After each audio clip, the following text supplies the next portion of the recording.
Above money comes recognition. IBM did a study years ago that once people's need for money is met, next they want recognition and opportunity to grow.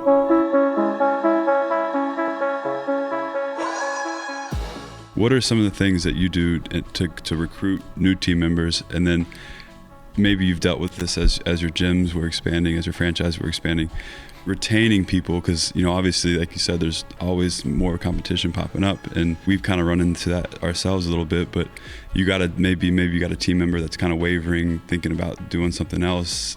How do you retain those people and bring them back in, or do you kind of just let them go? What are some of your principles there? Good question. There's a lot to say there. So I'll start with what my friend Cameron Herold, who was the CEO or the COO of 1-800-GOT-JUNK. Remember, you've seen those trucks, right? Yeah. They pick up all the junk from here. That became like a $250 million company. And he says, find a way to handcuff the best employees to your business. And I'll do whatever it takes to handcuff them once I learn that strategy, to a degree, right? And so someone is good for your business, they're looking for two things. First, they're looking for money, a certain amount of money to live a lifestyle they have. Above money comes recognition. IBM did a study years ago that once people's need for money is met, next they want recognition and opportunity to grow.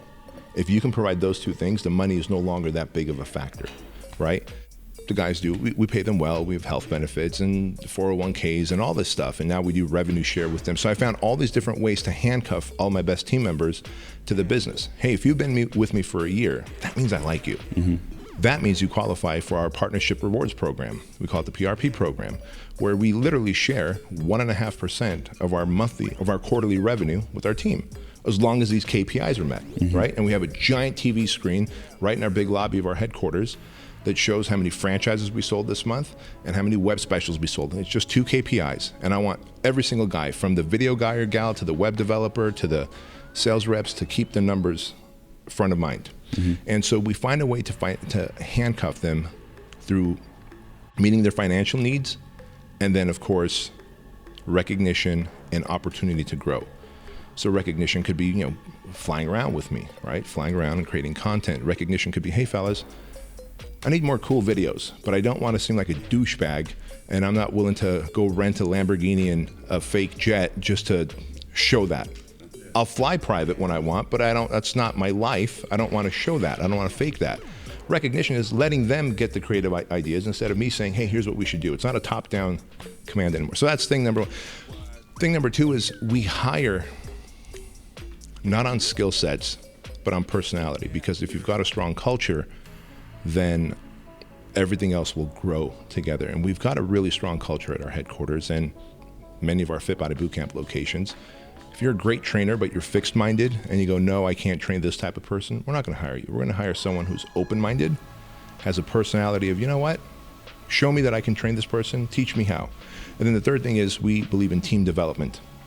Even though they all came factory installed with amazing video skills, editing skills, shooting skills, there's still skill sets that we taught them. So I'm always developing my team by bringing Cameron Herold in, Craig Ballantyne. I run workshops, leadership workshops, sending them to Disney University workshops on leadership.